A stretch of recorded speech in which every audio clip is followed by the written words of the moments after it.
Welcome to Through the Glass Recovery Podcast, where we believe that connection is the opposite of addiction, vulnerability is the antidote to shame, and that recovery isn't just rewarding, but also a lot of fun.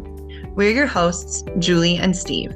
Listen as we get together with friends to shed light on the hard things, talk about the other side of addiction, and how we create a life so full there's no space left for alcohol.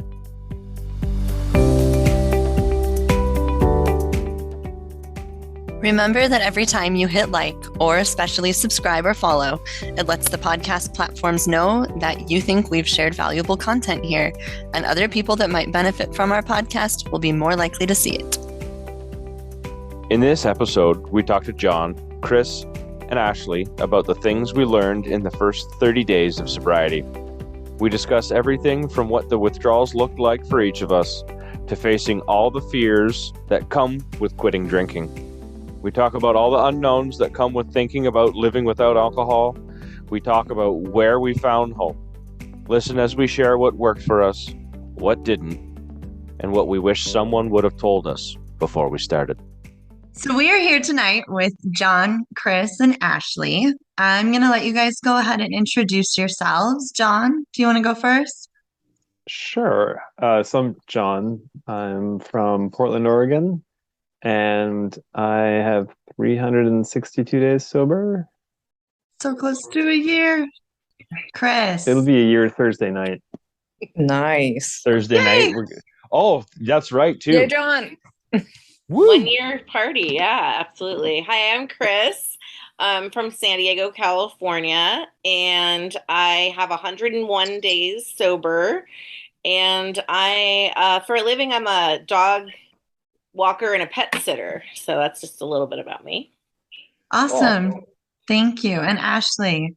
I am Ashley in real life. I'm from Pittsburgh, Pennsylvania, and I have 163 days sober. Awesome. And thanks for having me. Thanks for Thank being you on, for guys. being here. You're welcome. We talk a lot about the work of sobriety here on Through the Glass, but before anyone gets to the point of doing that emotional work, they've got to get through the early days, the days when withdrawals are wearing them down, cravings are constant and brutal, and it seems like you think about drinking or not drinking about once every minute. So we thought it might be good to get together and talk about the first 30 days, often the hardest days of recovery. What worked for you? What didn't? What do you wish someone would have told you? So I think the first thing that comes to mind is there's two first 30 days. There's like the very first 30 I ever tried and like the first 30 of this current run. Because like the first 30 of this current run, I had considerably more experience with like what it all means. And I think that's a separate topic. But the first 30 in general were very different. I don't know if people want to where I should start, but maybe I'll start with like the very first 30. It was just like going from someone who never thought about quitting drinking to being like even just considering maybe 1 day of sobriety. And that was physically a lot more difficult for me. And there were just some basic things that I knew from nothing at that point. But part of it was just like, I mean, honestly, one of the biggest things was going to bed early. And physically, I was hurting. I was not feeling well. I was trying to go to work, and it was not a pretty picture. And going to bed early, just keeping sort of what food I could down, really the basics was about all I could manage. And at that time, I never got 30 consecutive days sober. But just in that early phase, it was really proving to myself that I could physically survive 24, 48, however many hours without alcohol was mind-blowing. And once I'd learned that for myself, then I could think about more. But I just had to get physically through it for a little while. I didn't have like the withdrawal, like shakes, that kind of stuff, but just physically felt wretched.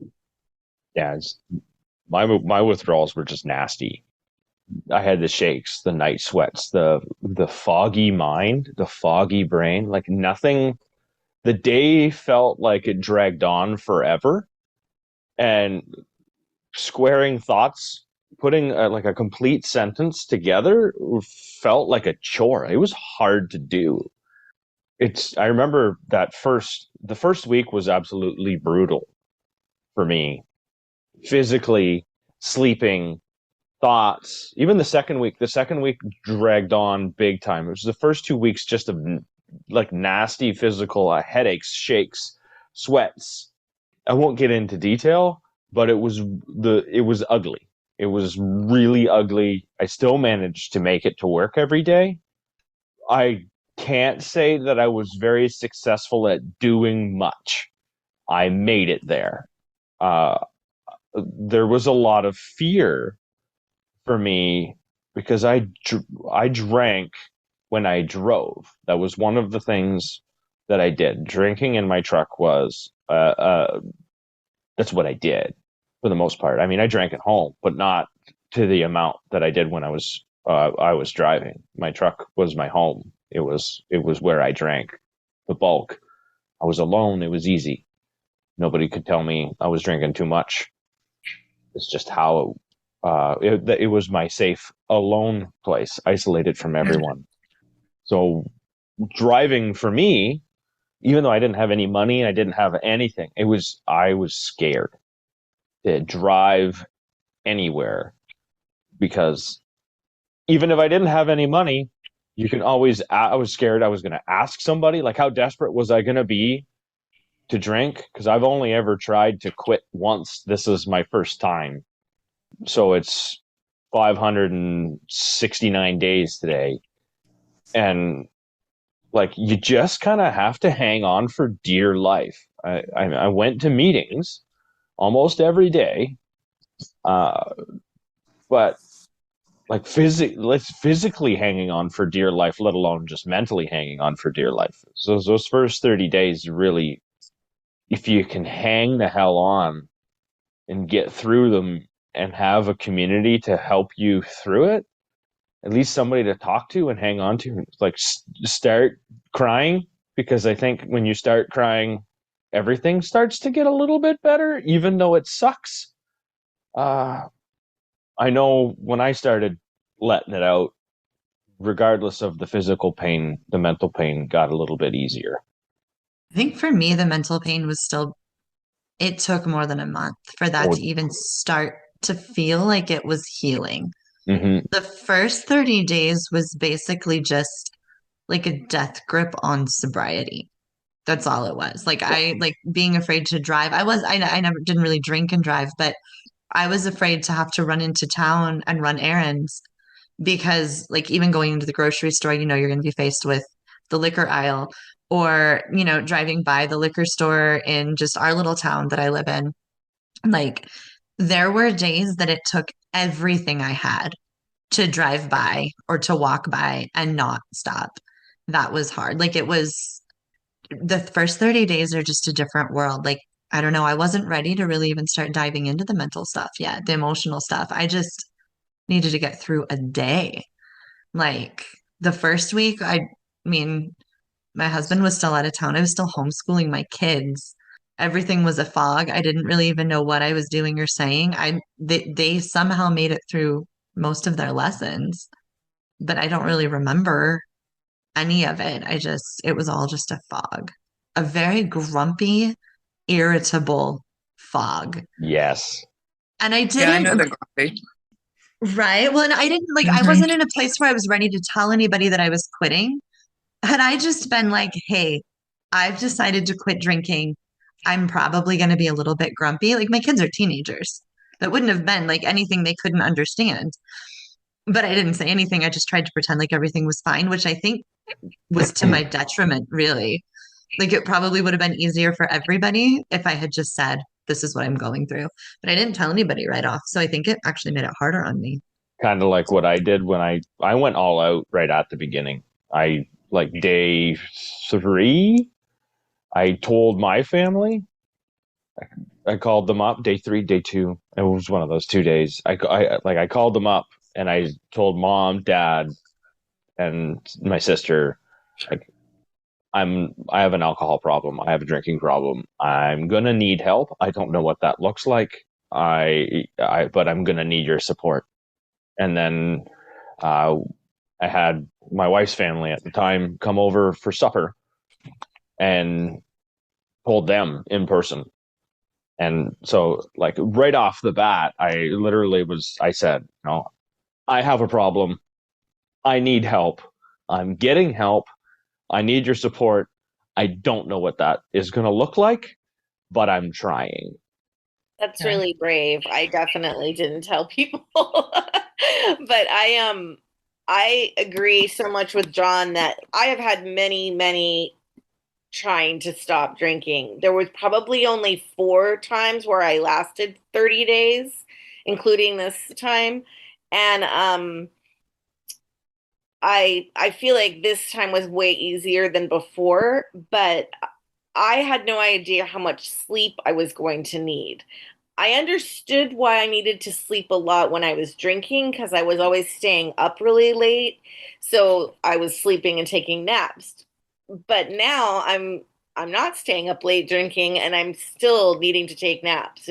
Like I said, I'm a dog walker, so I have to wake up early, do all my dog walks. I'm home usually by noon or 1, and then I would just hit the couch and sleep for like 3 or 4 hours. And then try to get to bed early. Sleeping was a little more difficult. I was surprised how hard it was for me to sleep. It was hard for me to fall asleep. It was hard for me to stay asleep, which is another thing I thought once I stopped drinking. I don't know. I was very surprised about that.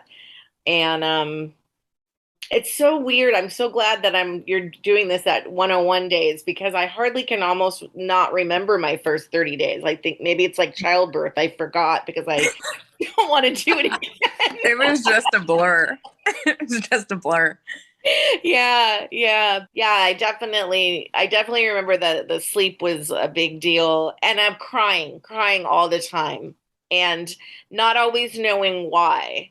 I am an emotional person anyway, but I definitely was crying a lot. Yeah. Yeah. I had that too. Like I guess I am emotional. I don't like to say I am, but I guess I am.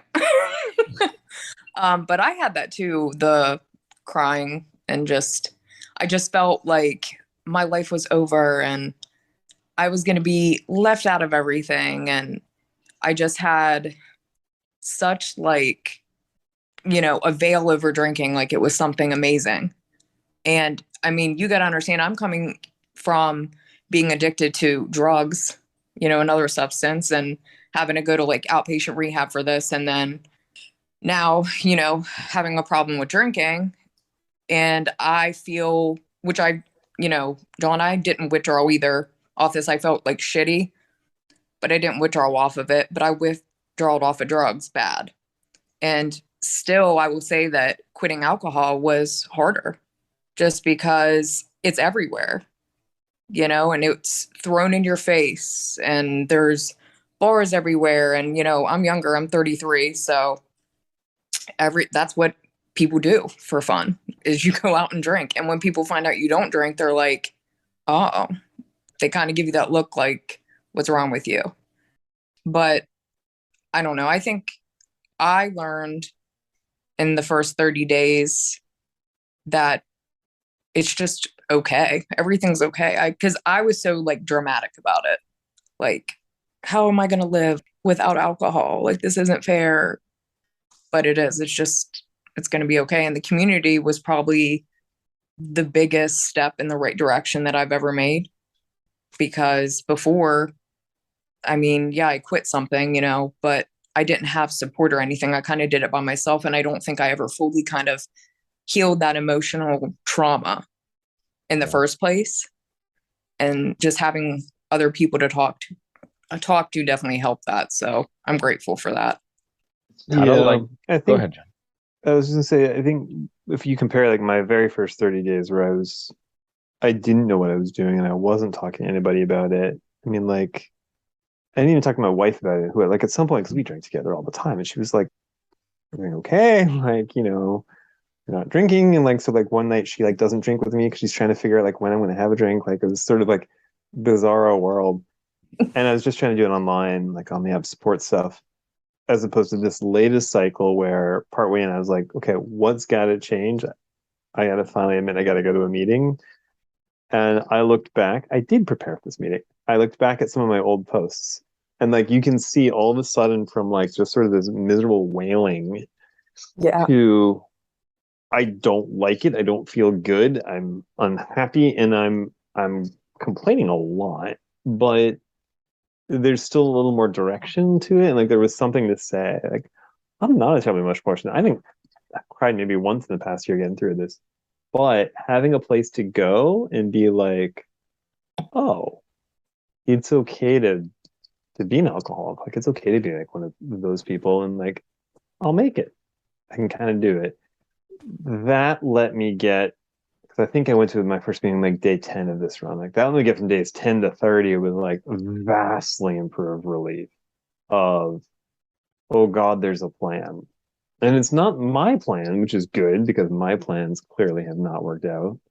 There's a plan that like someone else can help me with. And once I get to that point, it's like, oh, fine. We're gonna kind of be okay in some fashion.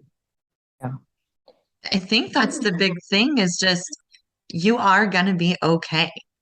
Life is going to be good because on day 5 or 10 or day 14, it's really hard to believe life is actually going to feel good again, or maybe for the first time. Again, with going to meetings was the big difference for me this time around because I had done 30 days a few times before.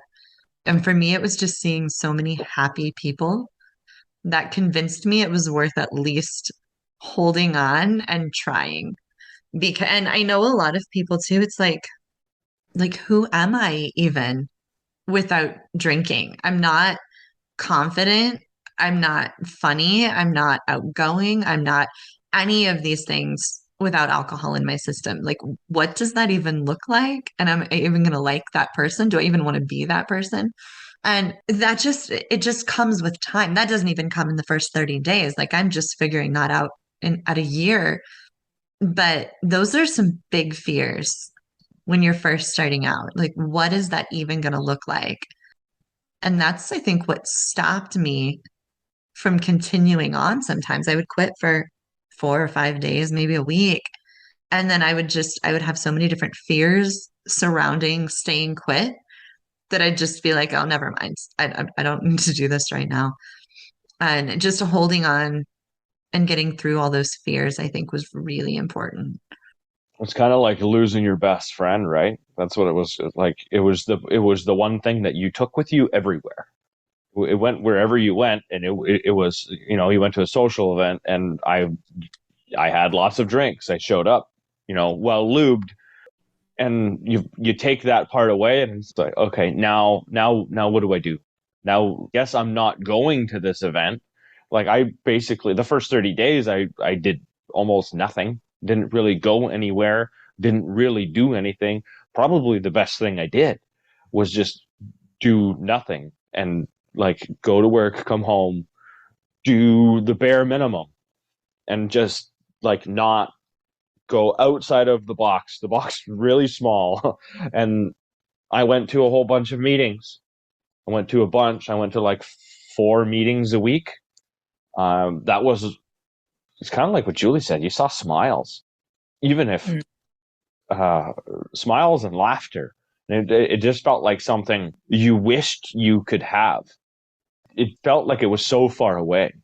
Even if you felt like junk, physically and kind of mentally, when you sat down in a meeting and you saw a bunch of people, regardless of how many days they were, even if you were, I was, day 4, day 5, day 6, I remember I downloaded the counter.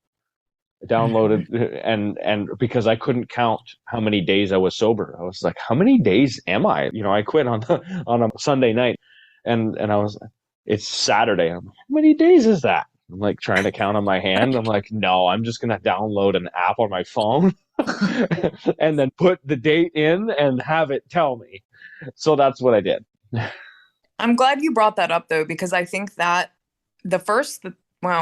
my couple first 30 days, I guess, I had difficulty with counting my days because every time I had to like reset or something, I felt like crap about myself.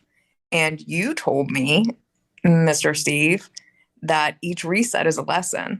Mhm. And for anyone out there that is dealing with maybe picking up again and, struggling, I think it was just meant to be for me to have those resets because I feel like I grew so much with them. I really did, just being able to share my experience with it and knowing what works for me and what doesn't. And I think that definitely helped. But don't worry about the numbers. Just try to get through it one day at a time because I feel like sometimes the numbers and the count kind of messes you up and discourages you sometimes. And that definitely messed with me the first 30 days until I like broke it and got over it. And I was like, it's fine. You just got to keep pushing forward. Yeah, that one day at a time. I mean, it sounds really cliche because we hear it so much, but if you look any further than today, it just messes with your head, Like I would just be like, I don't know if I can do this forever, And then you start thinking about all the upcoming things that are going to happen in life, Like for me, it was always vacations. I would be able to keep not drinking and then I'd go to some sunny, beautiful place, and then of course I'm gonna want to have drinks. I'm laying out by a pool and by the beach, and I'm like, you have to keep saying to yourself, well, I'm not on the beach right now. Today I'm just living my life, and I don't have to think So true. about that vacation. I still haven't had a vacation, so I still actually have not had very many social things come up. I've done mostly things with my husband, and I work a lot. So I there's so many things I haven't experienced yet. But I did do something different this time because I knew I had to do something different this time. I done AA like 3 times and I really did it. I mean, I've gone to hundreds of meetings. I've had 3 sponsors and they were great and they were helpful and I learned a lot, but I just for some reason knew I was not going to walk in those doors again. So I had to do something different. And that's when I decided to get a sober coach, which is kind of like a paid sponsor, but it was very, very helpful for me. And I know that I can call a sponsor at any time, but once you pay for someone, you feel like I really can, like I paid for this. I paid for this service. So that was really good. And I also got on the I Am Sober app. And so that's the counter, but it was so much more I found. That's where, I found community and Zoom meetings and so much more. So I definitely feel like I know I'm the person here with the least amount of sobriety, but I feel such a difference this time than I did in the other times when I've tried this before. So Yeah, I was thinking about, when Ashley, you're talking about like the resets. For Yeah. me, I'd gotten a somewhat longer stretch back, like 5, 6 months before this latest run started. And then the times were getting shorter and shorter. And there was this increasing desperation of like my chance of slipping away, not just like beating myself up. And I'm like, oh God, you're not going to get another crack at it. And I think that the day counting thing was the mixed bag. I mean, there's a part of it which helps me because I'm kind of prideful and competitive and I don't like resetting, but there's definitely times it was just beating me down. And there were times I thought I was just saying, forget it. Like, I'm never going to get this done. Just forget it. And I think there's a lot of positive things about meetings that are really good about it. There's a little bit of not wanting to like let people down by coming back and resetting too. And like, I know we all want to be welcoming and like, it's great to come back. We're here for you anytime. And we've had people show up who don't have 5 minutes under their belt. It's pretty clear. But that's not how I reacted. And that was a little bit of actual strength for me. Like, it was like, okay, one, I can be here any way I want. And two, I don't want to come back next week and be like, no. Right. So there's this little bit of, okay, no matter how big a chunk I bit off now, right? One day at a time. But, oh, well, if the next meeting if I can make another meeting tomorrow or in 2 days, I can make it that far. Like, come on, I can do that. And it made it just so much more manageable. But it was less desperate. I think that was the thing. Like on your own, man, it's hard. It's really hard to be facing that kind of eternity without someone there. This is the end of part 1 of this 2-part series. We'll be back with part 2 next week. We'd like to thank you for sharing this space with us. Remember to subscribe or follow to keep getting new content. And if you have any comments or topic suggestions, we would love to hear from you at throughtheglassrecovery@gmail.com. We'll see you next time as we continue to explore life on the other side of alcohol.